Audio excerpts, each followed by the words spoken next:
Assalamualaikum warahmatullahi wabarakatuh. Perkenalkan, nama saya Nali Rahmawati, NIM 204.105.010.072, kelas Perbankan Syariah 3. Di sini, saya akan menanggapi video dari Bapak Dr. Abdul Wadud Nafis, LCMEI, yang berjudul Ekonomi Tertutup dengan Kebijakan Pemerintah. Baik, langsung saja. Di sini saya akan menjelaskan tentang perekonomian tiga sektor. Apa itu perekonomian tiga sektor? Perekonomian tiga sektor adalah perekonomian yang meliputi kegiatan dalam sektor perusahaan, rumah tangga, dan juga pemerintah. Selanjutnya, tentang siklus perekonomian. Bagaimana sih siklus perekonomian itu berjalan? Jadi, siklus perekonomian tiga sektor tidak jauh berbeda dengan siklus perekonomian dua sektor. Perbedaan siklus perekonomian tiga sektor dengan siklus perekonomian dua sektor adalah adanya sektor ketiga, yaitu pemerintah. Keadaan pemerintah tentu sangat mempengaruhi interaksi antara sektor rumah tangga dan perusahaan. Sebagaimana tidak jauh berbeda dengan pembahasan interaksi pelaku ekonomi dua sektor. Rumah tangga tetap akan menjadi konsumen bagi perusahaan, sehingga rumah tangga akan membeli barang dan jasa dari perusahaan. Hal ini disebabkan dalam aliran pendapatan dari sektor rumah tangga ke sektor perusahaan. Posisi perusahaan yang masih sebagai pengguna faktor produksi yang disebabkan oleh rumah tangga, sektor rumah tangga harus memberikan balas jasa kepada rumah tangga seperti dalam bentuk gaji, upah, bunga, sewa, dan profit atau dividen.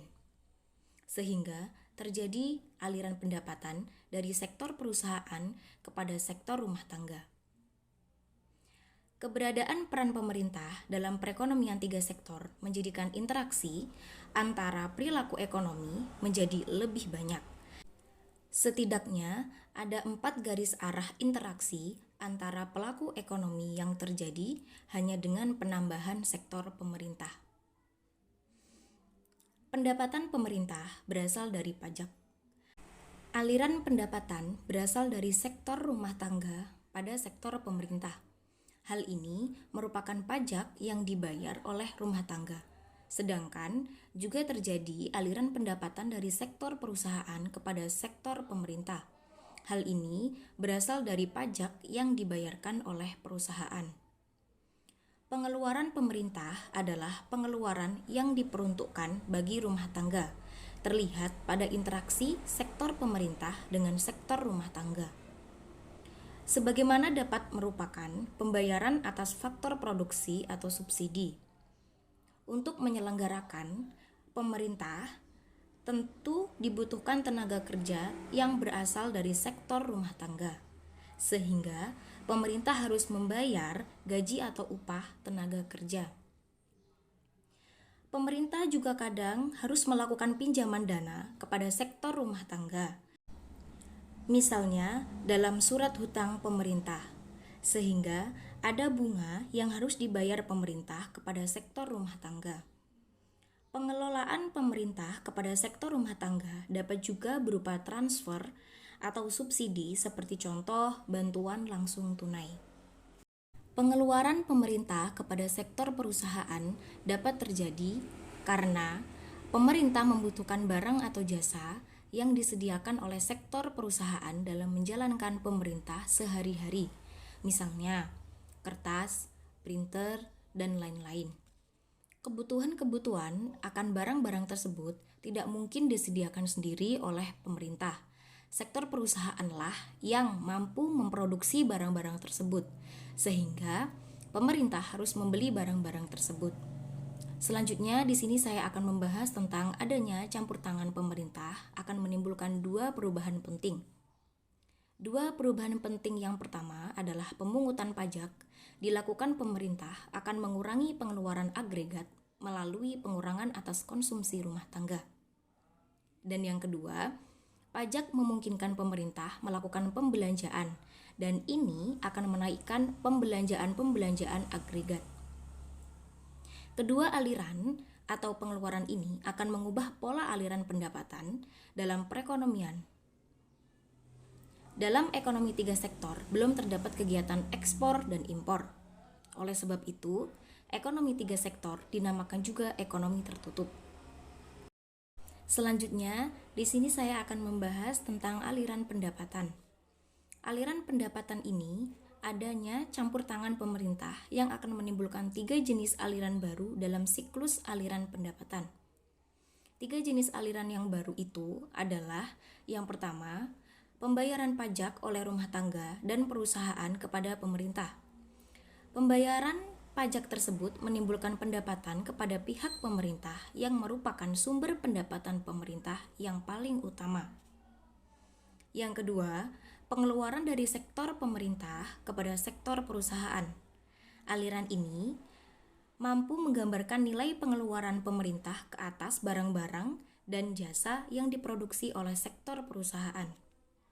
Dan yang terakhir yaitu yang ketiga, aliran pendapatan dari sektor pemerintah ke sektor rumah tangga. Aliran ini dapat menimbulkan sebagai akibat dari pembayaran ke atas konsumsi, faktor-faktor produksi yang dimiliki oleh sektor rumah tangga. Selanjutnya, pendapatan yang diterima oleh rumah tangga akan digunakan dengan 3 tujuan, yaitu yang pertama, untuk ditabung, yang kedua, untuk membayar pajak, dan yang ketiga, untuk membiayai konsumsi. Selanjutnya, saya akan membahas tentang jenis-jenis pajak. Pajak di sini dibagi menjadi 2, yaitu ada pajak langsung dan pajak tidak langsung.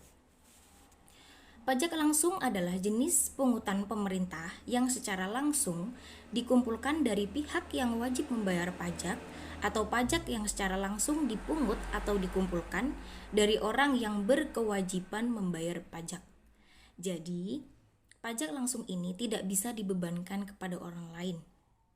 Harus kita sendiri. Yang kedua, pajak tidak langsung. Pajak tidak langsung adalah pajak yang bebannya dapat dipindah-pindahkan kepada pihak lain atau yang menanggung beban pajak tersebut adalah konsumen. Ada juga bentuk-bentuk pajak pendapatan. Yang pertama, bentuk pajak regresif, yaitu sistem pajak yang presentasinya menurun apabila pendapatan yang dikenakan pajak bertambah tinggi. Dalam sistem ini, pada pendapatan rendah, pajak yang dikumpulkan meliputi bagian yang paling tinggi dari pendapatan tersebut. Tetapi, semakin tinggi pendapatan, semakin tinggi presentasi pajak itu dibandingkan dengan keseluruhan pendapatan. Yang kedua, ada pajak proporsional. Pajak proporsional adalah presentasi pungutan pajak yang tetap besar adanya pada sebagai tingkatan pendapatan, yaitu dari tingkatan pendapatan yang sangat rendah kepada yang sangat tinggi. Dalam sistem pajak ini, tidak dibedakan antara penduduk yang kaya atau yang miskin, dan di antara perusahaan besar maupun perusahaan kecil. Yang ketiga, ada bentuk pajak progresif. Bentuk pajak progresif ini adalah sistem pajak yang presentasinya bertambah apabila pendapatan semakin meningkat. Pajak ini menyebabkan pertambahan nominal pajak yang dibayar akan menjadi semakin cepat apabila pendapatan semakin tinggi. Selanjutnya, saya akan membahas tentang efek pajak terhadap konsumsi dan tabungan. Pemungutan pajak akan menimbulkan perubahan terhadap pendapatan disposable. Pajak sebanyak T akan menyebabkan pendapatan disposable menurun sebanyak T. Kemerosotan pendapatan disposable akan mengurangi konsumsi dan tabungan dalam rumah tangga. Jumlah konsumen dan tabungan yang berkurang adalah sama dengan pengurangan pendapatan disposable. Maka, tergantung pada perubahan pendapatan disposable, pengurangan konsumsi ditentukan oleh MPC dan MPS. Sekian tanggapan saya mengenai video dari Bapak Dr. Abdul Wadud Nafis, LCMEI, yang berjudul Ekonomi Tertutup dengan Kebijakan Pemerintah. Semoga bermanfaat. Wassalamualaikum warahmatullahi wabarakatuh.